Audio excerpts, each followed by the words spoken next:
Estamos estudando sobre 21 dias de jejum, olhando para o jejum de Daniel e tentando entender e compreender o que significa o jejum na nossa vida.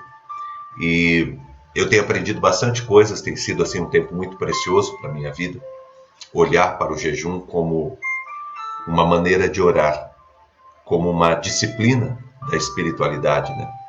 Como uma maneira de me aproximar mais de Deus, entendendo que a resposta para a minha vida sempre é o Senhor. O que muda a minha vida é o Senhor. O que transforma a minha vida é o Senhor. E o jejum, assim como a oração, assim como a meditação, assim como outras práticas de espiritualidade, assim como a adoração, o jejum ele é um instrumento para me aproximar de Deus. Então, eu preciso entender que o milagre que eu preciso, a mudança que eu preciso, a resposta que eu preciso, ela vem de Deus, ela vem do Senhor. E o jejum, ele é esse caminho que eu faço para me aproximar de Deus, para me aproximar da vontade de Deus, para compreender o amor e a graça do Senhor. O jejum, ele é um correr para Deus. É um correr para a presença de Deus, para o cuidado de Deus. Então você que está fazendo o jejum, você está fazendo o jejum porque você entende que Deus é a tua resposta. Porque você entende que Deus é aquele que faz o milagre na sua vida. Porque você crê que Deus é aquele que muda a tua história. E você está fazendo o jejum porque você entende que, jejuando, você vai se aproximar mais de Deus. E se aproximando mais de Deus, você vai experimentar o cuidado dele, o poder dele na tua vida. Tá? Então, algo que a gente tem deixado aqui muito claro. Não é o jejum que faz um milagre na sua vida. Não é o ato de você jejuar que faz um milagre na sua vida. O que muda a tua vida sempre é Deus. E quando você faz o jejum para você estar mais próximo de Deus, para você estar mais junto de Deus. Porque você entende que Deus muda a sua vida. Tá? E eu falo isso, gente, eu estou insistindo nisso porque tem muita gente que faz o jejum ou que faz algum tipo de prática de espiritualidade e a pessoa acredita que aquela prática de espiritualidade é que vai fazer o milagre e a mudança na vida dela. Não. As práticas de espiritualidade que nós temos, elas nos aproximam daquele que faz. Elas nos fazem chegar àquele que faz. Mas quem muda a nossa vida, quem transforma a nossa família, quem faz o milagre na tua vida, sempre será o Senhor, sempre será Deus. Tá bom? Isso é algo que tem que estar muito firme e muito claro no nosso coração. Tá? E a gente tem que jejuar, orar e jejuar para muitas coisas. Tá? Nós oramos todo dia, mas existem algumas coisas que a gente precisa jejuar. Jesus deixou isso muito claro, né, para os discípulos, quando ele disse, quando os discípulos perguntaram sobre algo que eles não estavam conseguindo, e Jesus disse, olha, isto você só pode fazer com jejum e com oração. Ou seja, você tem que ir para além da oração. Você tem que orar em jejum. Né? É uma busca profunda de Deus. É uma busca profunda de Deus. E existem algumas coisas na vida da gente que vai ser assim. A gente vai ter que orar e jejuar. Quando as coisas ficaram muito complicadas e difíceis, quando nós estamos precisando de um milagre para Deus mudar a nossa vida. Quando também, como nós vimos ontem, quando nós estamos diante de uma decisão, de uma escolha que nós precisamos fazer, nós precisamos orar e jejuar. E hoje, quando nós somos colocados à prova. Porque, gente, nós somos colocados à prova muitas vezes. Parece que o tempo todo nós somos colocados à prova como cristãos aqui nesse mundo. É interessante, né, como que as pessoas agem com a gente, né? Você está fazendo alguma coisa, você não é um cristão, Por que você falou assim? A pessoa instiga a gente para falar, e quando a gente fala, a pessoa vem daí com a acusação. Você não é cristão? Por que você está fazendo isso? Você não é crente? Por que você está fazendo isso? Você não diz que crê em Deus? Por que você está agindo dessa maneira? Então nós somos colocados à prova o tempo todo, né? Você não é cristão? Por que você está passando isso? Quantas vezes vem na nossa mente, né? Se eu sou o filho de Deus, por que eu estou passando isso? Ou por que eu estou passando aquilo? Nós somos colocados à prova o tempo todo, né? O tempo todo parece que fica essa coisa querendo nos acusar, querendo nos oprimir, querendo nos humilhar, querendo nos envergonhar no meio das pessoas. O tempo todo.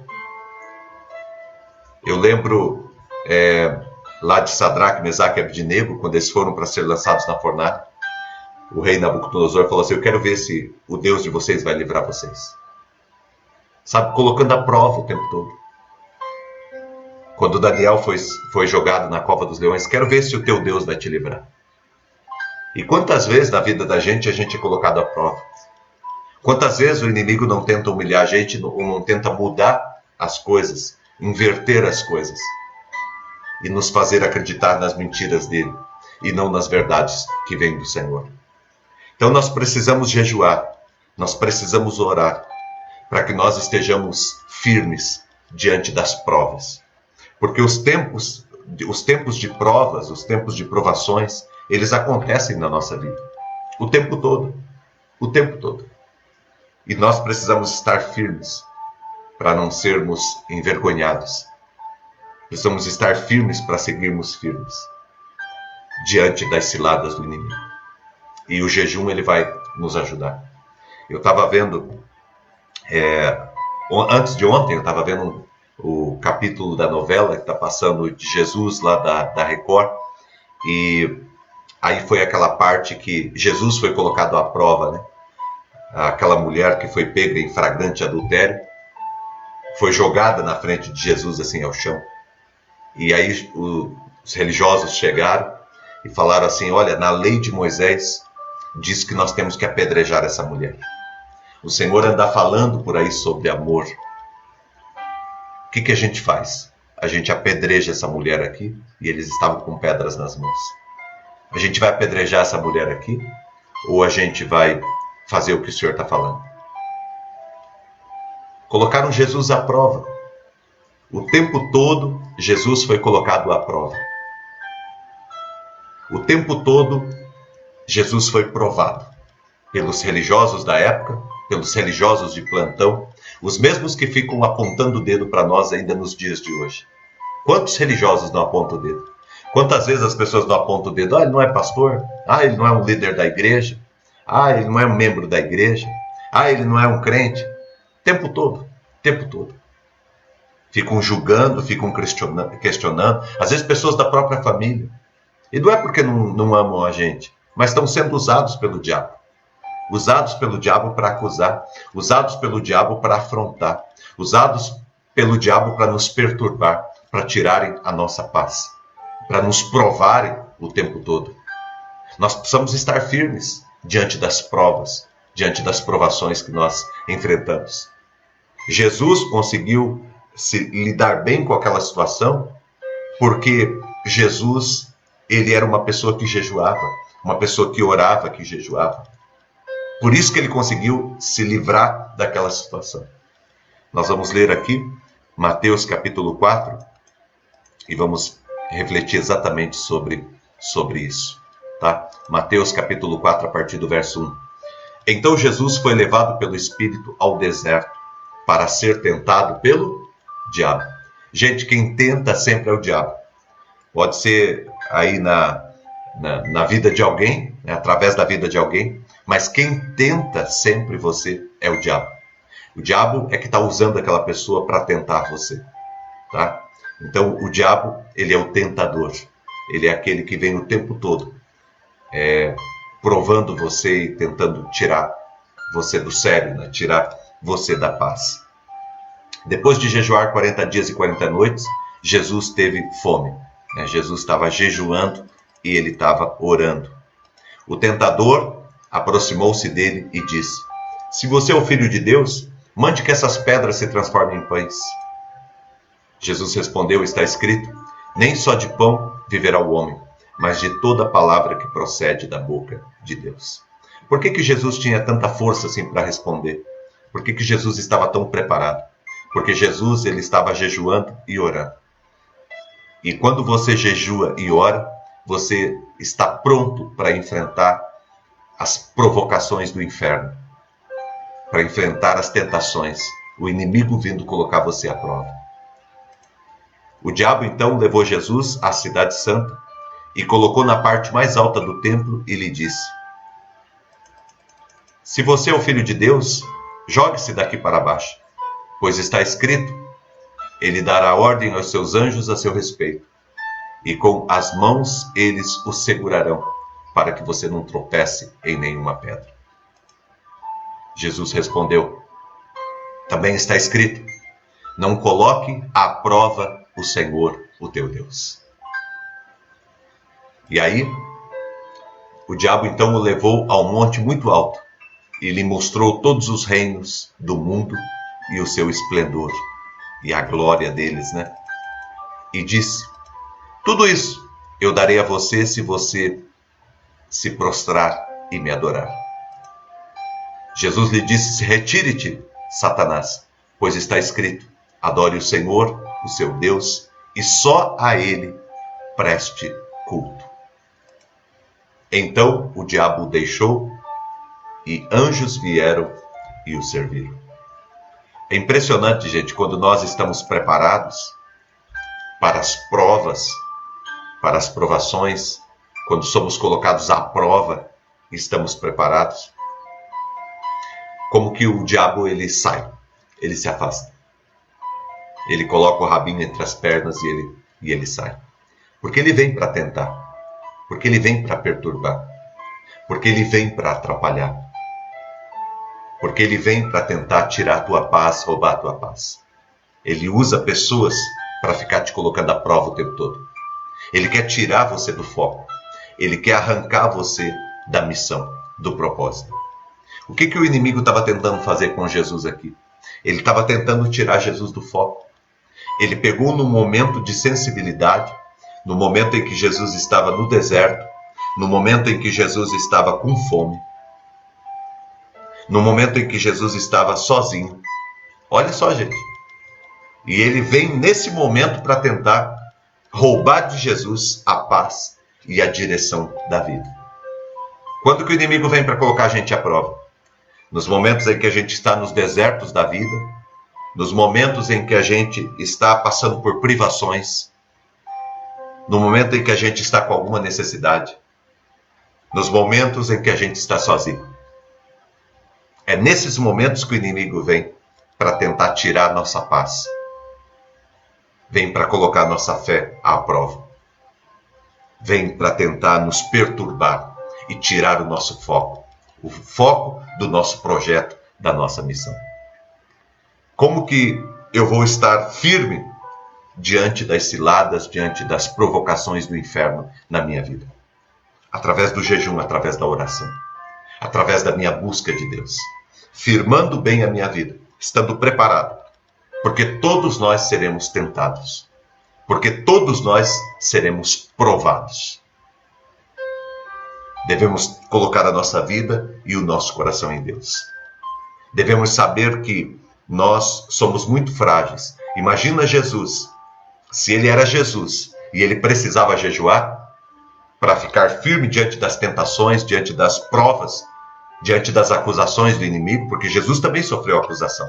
Se Jesus, que não tinha pecado, sofreu acusação, imagine eu e você que temos.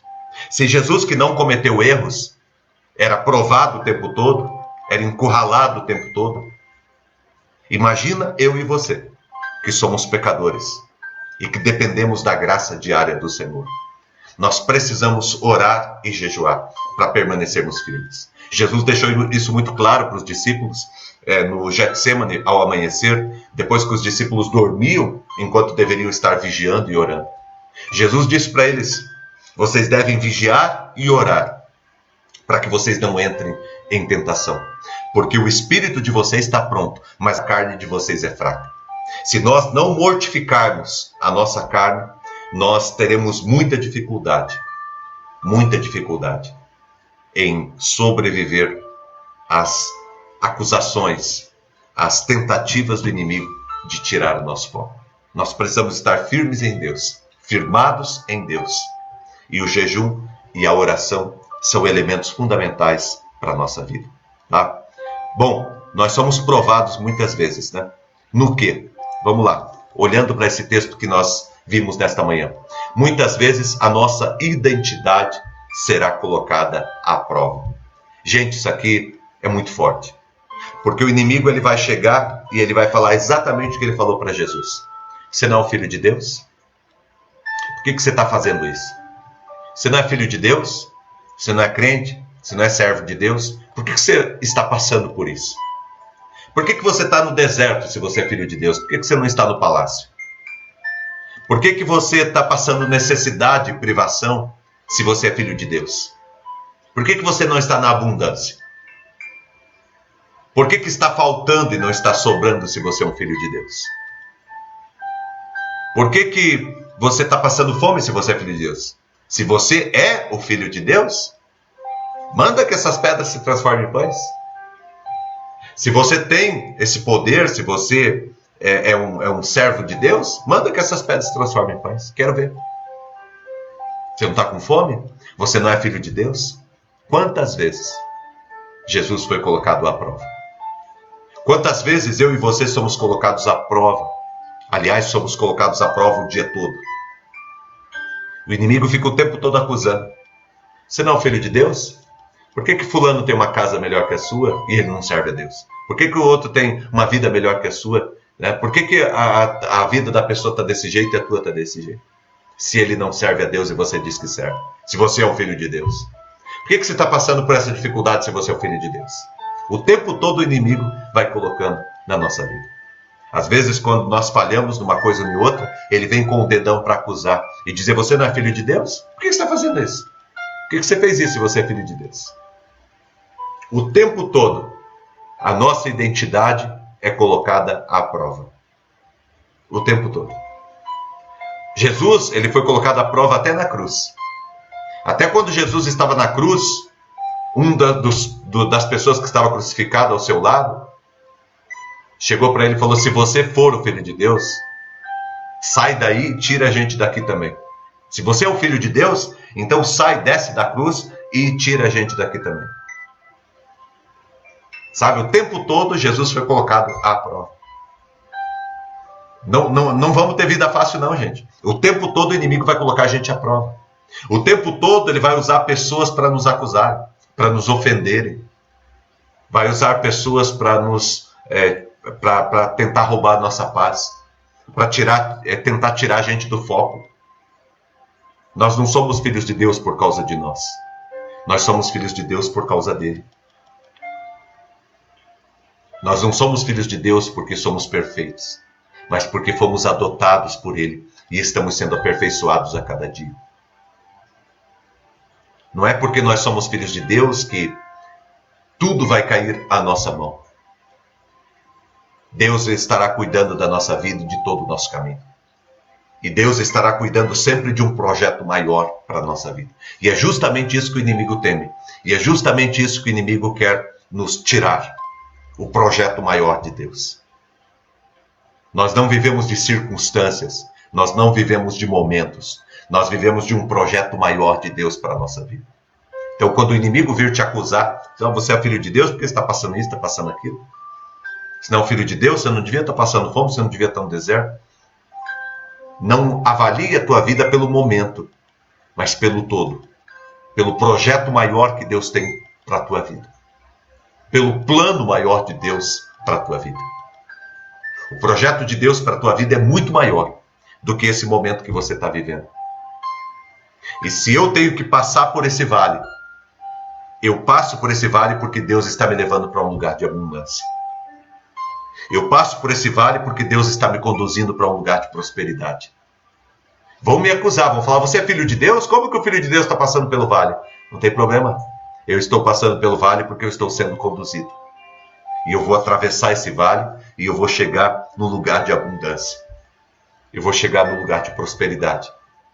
Eu vou chegar no lugar onde Deus estará suprindo todas as minhas necessidades. Jesus estava atravessando esse vale. Tanto que no verso de número 11, o que acontece? Olha só o verso de número 11.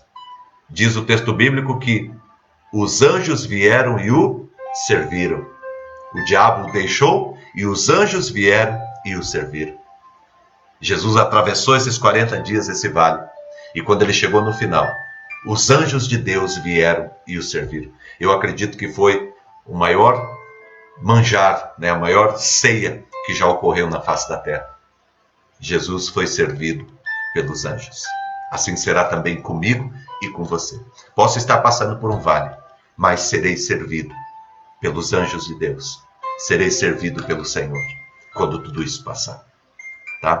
O inimigo ele fica tentando a gente mesmo, certo? E muitas vezes a nossa identidade ela será colocada à prova. Olha o que tinha acontecido com Jesus um pouquinho antes. Se você olhar no último verso ali do capítulo 3, último verso do capítulo 3, antes desse texto que nós lemos, olha o que Deus tinha dito no batismo de Jesus. O Espírito Santo veio e pousou sobre Jesus, e aí Deus falou lá do alto: este é o meu filho amado, em quem eu tenho prazer, em quem eu me agrado. Deus tinha acabado de falar para Jesus que ele era o filho amado. E aí depois, logo em seguida, na hora da dificuldade, o diabo vem para questionar isso, para colocar isso à prova. E aí o inimigo vem para dizer: se você é o filho de Deus, ora, Deus tinha acabado de falar para Jesus que ele era o filho amado do Pai. Você é um filho amado do Pai, você é uma filha amada do Pai. E nada pode mudar isso. Não é o deserto que muda essa verdade. Não é a necessidade que muda essa realidade. Não são as circunstâncias que você está vivendo hoje que vão mudar essa realidade. Não são nem os nossos erros, as nossas falhas que vão mudar essa realidade. Nós somos filhos de Deus. Estamos sendo aperfeiçoados pelo Senhor a cada dia. Não é a solidão, não é um momento difícil que eu estou passando que vai colocar em dúvida o cuidado de Deus sobre a minha vida. Eu sou filho de Deus. Eu sou filho de Deus. Olha que interessante, gente. Quando Jesus tinha acabado de receber a palavra do Pai dizendo que ele era um filho amado. E aí ele vai para um tempo de dificuldade. E quando ele está atravessando esse tempo de dificuldade, o inimigo aparece e questiona isso. Você não é o filho de Deus? Se você é mesmo filho de Deus, quantas vezes o diabo tenta falar isso para você? Se você é mesmo filho de Deus, não devia estar acontecendo isso. Se você fosse mesmo filho de Deus, não ia estar acontecendo aquilo. Nós somos filhos de Deus. E isto já está certo. Tá? E seremos colocados à prova nisso muitas vezes. A nossa identidade será colocada à prova. Às vezes até nós mesmos começamos a questionar, né? Poxa, será que eu sou mesmo filho de Deus? Você é. Você é. E mesmo que você esteja passando pela prova, pela dificuldade, creia que Deus está cuidando da tua vida. Tá? Segunda prova que a gente vê nesse texto, que acontece com a gente também, é que muitas vezes o nosso olhar sobre o cuidado de Deus será colocado à prova. Porque daí o inimigo ele muda a estratégia.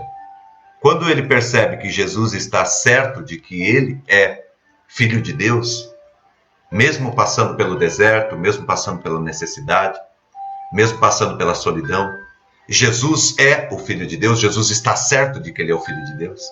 Quando o diabo percebe isso, que não dá para mexer com a identidade de Jesus, ele vai mexer com as condições. E ele então leva Jesus para o alto de um monte, do templo, do pináculo do templo, e ele diz assim: se lança, se atira daí para baixo. Porque na Bíblia está escrito que aos seus anjos dará ordem a teu respeito para que eles te sustentem. Então, se lança daqui e você vai ver os anjos vindo te pegando. E aí Jesus diz: olha, não coloque o teu Deus à prova. Na Bíblia está escrito que nós não devemos colocar o nosso Deus à prova. Deus tem cuidado da nossa vida. E muitas vezes o inimigo estará colocando à prova o nosso olhar sobre o cuidado de Deus. Sabe, a ponto de, em alguns momentos, você dizer, será que Deus está cuidando mesmo da minha vida? Será que Deus irá cuidar mesmo da minha vida? Será que Deus irá me proteger mesmo? Me guardar? Quantas vezes o inimigo não fica colocando isso na cabeça da gente? Será que Deus vai cuidar de você mesmo? Será que Ele está cuidando de você mesmo? Se Ele estivesse cuidando de você, você estaria passando pelo que você está passando? Se Ele estivesse presente na tua vida, você ia estar passando por isso? Quantas vezes o inimigo vai ficar colocando essas coisas na cabeça da gente? Que nem Sadraque, Mesaque e Abdinego, que foram lançados na fornalha. Quantas vezes o inimigo deve ter tentado colocar na cabeça deles? Se Deus estiver com você, o Nabucodonosor vai falar isso para eles, o rei lá. Quero ver se o Deus de vocês vai livrar. Ou seja, se Deus vai ter cuidado de livrar vocês. Se o Deus de vocês vai cuidar de vocês agora.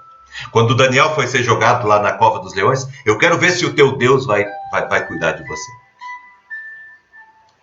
Quantas vezes o nosso olhar sobre o cuidado de Deus é colocado à prova? O inimigo quer que a gente duvide do cuidado de Deus.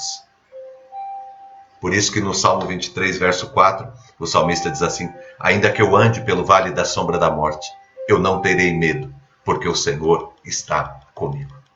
Ou seja, ainda que eu passe pelos dias ruins, eu não preciso temer, porque o Senhor está presente na minha vida. Jesus é o quarto homem dentro da fornalha. Estavam lá dentro da fornalha Sadraque, Mesaque e Abdinego. E havia uma quarta pessoa dentro da fornalha. Era o Senhor Jesus Cristo, que estava atravessando com eles aquele tempo de dificuldade. Eu quero dizer para você que está aqui, Deus continua cuidando da tua vida. Deus continua amparando a tua vida. Deus continua sustentando a tua vida.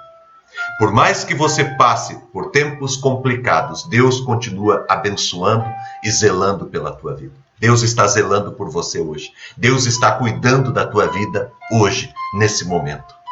O inimigo vai querer colocar esse cuidado de Deus à prova. O inimigo vai querer colocar este zelo de Deus pela tua vida à prova. Em alguns momentos ele vai dizer, será que Deus está cuidando de você mesmo? Será que Deus está presente na tua vida mesmo? Será que se Ele estivesse cuidando, você ia estar passando por isso? O cuidado de Deus sobre a vida de Jesus foi colocado também à prova. Mas Jesus disse, não tente o Senhor Deus. Não brinque com Deus. Porque Deus tem cuidado, sim, da nossa vida. E, terceira prova que Jesus é colocado ali, é a prova sobre a suficiência de Deus. A suficiência do Pai. Aí o diabo pega e leva Jesus para um lugar alto e mostra todos os reinos do mundo. E ele diz assim, olha, tudo isso eu te darei se prostrado me adorares. Tudo isso eu te darei. Eu troco a tua adoração a Deus, ao Pai, por tudo isso. Você me adora e eu te dou tudo isso aí. O que o inimigo está fazendo? Muitas vezes, a suficiência de Deus em nossa vida será colocada à prova. Muitas vezes, a suficiência de Deus em nossa vida será colocada à prova. Ou seja, em alguns momentos, o inimigo vai tentar mostrar para você, ou tentar colocar em você, que a presença de Deus não é suficiente. Que Deus não é suficiente na tua vida. Que você precisa de outras coisas. E aí ele vai oferecer todos os reinos do mundo. Jesus deixa muito claro que o Pai lhe era suficiente.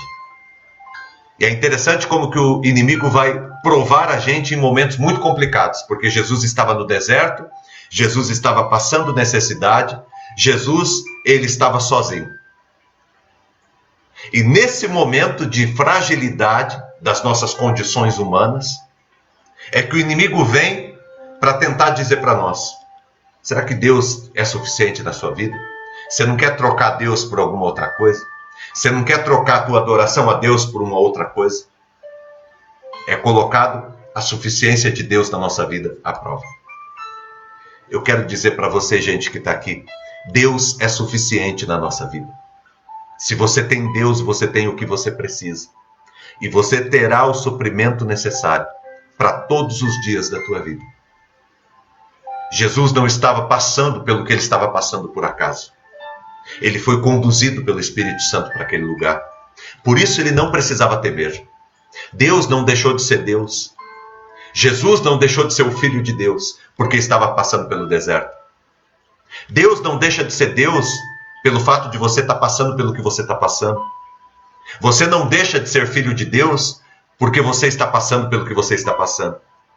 Muitas vezes nós atravessamos vales que são complicados e difíceis de passar, mas nós precisamos estar firmes em Deus, focados no propósito maior de Deus para a nossa vida.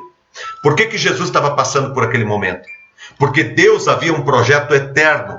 Deus tinha um projeto para Jesus que era muito maior do que qualquer outra coisa que se pudesse imaginar. O projeto de Deus para a vida de Jesus, o plano de Deus, a missão de Deus para a vida de Jesus era muito maior do que se podia imaginar. Por isso Jesus estava sendo preparado. Por isso Jesus estava sendo forjado. Jesus não precisava temer. Jesus não precisava desconfiar do Pai. Jesus não precisava ficar atemorizado por conta das dificuldades que ele estava enfrentando, porque ele estava vivendo na vontade de Deus. E tudo aquilo ali iria passar. O deserto ia passar, a necessidade, a fome ia passar, certo? A solidão ia passar. Tudo aquilo ali ia passar. Assim como irá passar na tua vida. Você que está atravessando um tempo de deserto, isso vai passar. Você que está atravessando um tempo de necessidades, isso irá passar. Você que está atravessando um tempo de solidão, isso irá passar. Deus irá suprir sobre a tua vida. Deus irá mudar toda e qualquer situação da tua vida. Mas é necessário permanecer firme e atravessar isso de cabeça erguida. Atravessar esse momento que você está passando com fé. Atravessar esse momento que você está vivendo, crendo, confiando e colocando a tua vida na presença de Deus, aos cuidados de Deus. Eu quero convidar você, nesta manhã, a crer, confiar e colocar o teu coração na presença de Deus. Sabendo que Deus está presente, sustentando, guardando e guiando toda a tua vida. Hoje nós estamos no nosso 14º dia de jejum, jejum de Daniel. Daniel, quando jejuou, ele jejuou também porque ele estava sendo colocado à prova. O tempo todo Daniel foi colocado à prova. O tempo todo o inimigo ficou provando e testando Daniel o tempo todo. Em alguma falha que ele tinha, o diabo vinha e apontava com o dedo. Mas o tempo todo tentando derrubar ele. O tempo todo colocando pedra para ele tropeçar. Nós precisamos estar atentos, vigilantes e colocar a nossa vida diante da presença de Deus todo dia.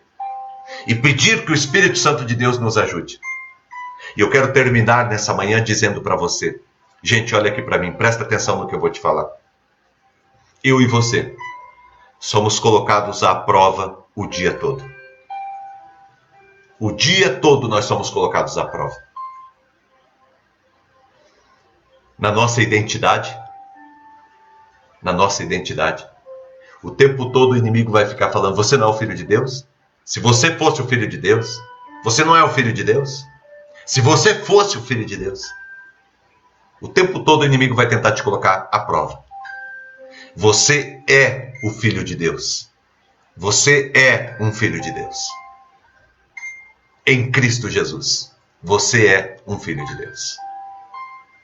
Está lá em João capítulo 1. A todos os que creram, foi-lhes dado o poder de serem feitos filhos de Deus. Nós somos filhos de Deus por meio de Cristo Jesus. Nós somos uma nova criatura por meio de Cristo Jesus. Nós temos uma vida nova por meio de Cristo Jesus. Você é um filho de Deus. No deserto? Sim, sou filho de Deus no deserto. Passando por necessidade? Sim, passando por necessidade, sou filho de Deus. Sozinho? Ninguém te ajuda? Sim, sou um filho de Deus. Sou um filho de Deus. Eu estou passando por aqui. Não irei ficar aqui. Eu estou passando por aqui. E o Senhor está comigo. E eu atravessarei. Porque Deus tem algo maior para a minha vida. É por isso que Deus está me conduzindo por aqui. Porque Deus está me conduzindo para uma terra próspera.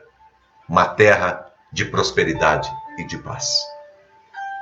O tempo todo nós seremos provados no cuidado. Será que Deus está cuidando da gente? O tempo todo o inimigo vai ficar na tua cabeça. Será que Deus está cuidando de você? Se Deus estivesse cuidando de você, aconteceria isso ou aquilo? O tempo todo. Nós confiamos em Deus. Nós confiamos na palavra de Deus. Nós confiamos no cuidado que Deus tem sobre a nossa vida. Ele cuida da nossa vida, Ele está cuidando da tua vida e Ele está cuidando da tua família agora. Ele está cuidando de você no deserto. Ele está cuidando de você no meio das tuas necessidades. E Ele está cuidando de você. Ele está presente com você no dia mau, no dia de dificuldade e de luta na sua vida. E terceiro, Deus é suficiente. Entre estar com Deus no deserto ou ter todos os reinos do mundo sem Deus, Jesus preferiu estar no deserto com o Pai. Olha que coisa espetacular. É melhor estar no deserto com Deus? É melhor estar atravessando a necessidade com Deus? É melhor estar sozinho, mas com Deus? Então eu não estou sozinho. Do que ter todos os reinos do mundo, do que ter toda a fama e todo o poder do mundo, mas não ter Deus. O que Jesus quis dizer é: o Pai é a minha suficiência. O Pai é suficiente. Quem tem Deus tem tudo de que precisa. É isso que Jesus quis dizer. Não trocarei Deus, o Pai, por nada. Que Deus abençoe a tua vida e que Deus te ajude para que você também seja um instrumento nas mãos do Senhor a cada dia. Você é um filho de Deus. Deus está cuidando de você. E Deus é suficiente em toda situação e circunstância da tua vida. Que Deus te ajude, continue jejuando e buscando a Deus, porque você vai ver Deus fazendo grandes coisas na sua vida. Assim como foi na vida de Jesus, assim será também na sua vida. Deus te conduzirá e Ele irá preparar um manjar para você, uma ceia para você, na presença dos teus adversários. Deus te abençoe, em nome de Jesus. Obrigado, Deus, porque é o Senhor quem prepara para nós uma ceia abundante no meio do deserto. Obrigado, Pai, porque passamos pela prova, passamos pela luta, passamos pelas dificuldades, muitas vezes até mesmo pela necessidade. Mas o Senhor sempre nos ampara, o Senhor sempre está presente. O teu cuidado, Pai, está sempre diante de nós. Nós te agradecemos, Pai, e te louvamos pelo privilégio de sermos teus filhos, pelo privilégio de pertencermos à tua sagrada família. Fomos feitos teus filhos, Pai, por meio de Jesus. Muito obrigado, muito obrigado. Fomos feitos teus filhos por meio do primogênito. Muito obrigado, Jesus, por esta graça, porque é a graça do Senhor. E nada pode mudar isto. Nós somos filhos do Senhor e nada pode mudar essa condição. Te agradecemos e te louvamos, Pai. Também, ó Deus, queremos colocar diante do Senhor a nossa vida, porque temos plena convicção de que o Senhor está cuidando. A cada manhã, o Senhor está cuidando da nossa vida. Mesmo quando nós não conseguimos perceber, o Senhor está cuidando da nossa vida. Mesmo passando, Deus, por lugares difíceis de atravessar, mas o Senhor está cuidando da nossa vida. O Senhor está presente. O Senhor está conosco. Muito obrigado, Deus, porque o Senhor é suficiente. E nós não precisamos de nada que venha tirar a tua presença de nós. Nós não queremos nada que traga a tua ausência, Pai. Nós queremos sim tudo aquilo que traga a tua presença. Tudo aquilo, Senhor Deus, que manifeste a tua presença e o teu cuidado na nossa vida. Nós queremos andar ao teu lado, Pai. Pedimos a tua ajuda, a tua orientação e que o Senhor esteja nos guiando. Muito obrigado, Deus, por tudo. Te agradecemos e te louvamos nesta manhã e todos os dias. Te agradecemos e te louvamos. Em o nome do Senhor Jesus, Pai. Abençoe todos os pedidos de oração que foram colocados aqui. Abençoe, Pai. Consagramos e entregamos ao Senhor o nosso 14º dia de jejum. E pedimos, Deus, a orientação do Senhor sobre esta semana. Que seja uma semana vitoriosa, abençoada e próspera na vida de todo mundo. Em o nome de Jesus. Amém, Senhor. Amém. Que o grande amor de Deus, o nosso Pai, a graça do nosso Senhor e do nosso Salvador Jesus Cristo, a unção e as consolações do Espírito Santo de Deus estejam presentes na tua vida, na tua família, na tua casa, hoje e sempre em Cristo Jesus. Amém e amém.